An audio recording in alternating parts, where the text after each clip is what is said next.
Hi, I'm Ale from the Quantum Biology DAO. Today I'm going to explain the type of microscopy that we're going to do in our quantum microscope, which is called TIRF Microscopy, which stands for Total Internal Reflection Fluorescence Microscopy. The idea is that we're going to have our samples sitting on a glass slide. And so if we have the glass slide over here, ooh, with the sound. So this is going to be our glass slide. The idea is that we want to come in with the light from a very shallow angle.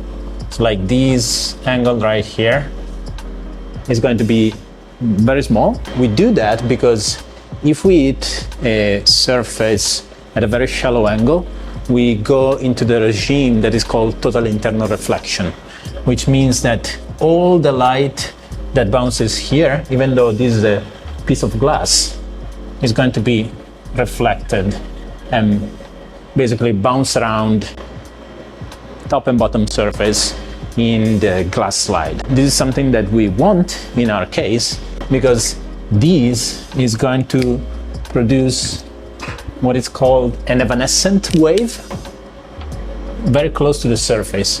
And so you're gonna have basically this evanescent wave that decays very fast with distance.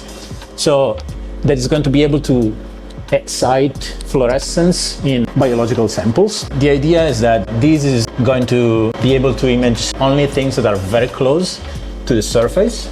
But the very big advantage of this is that this type of illumination is very gentle on the biological samples.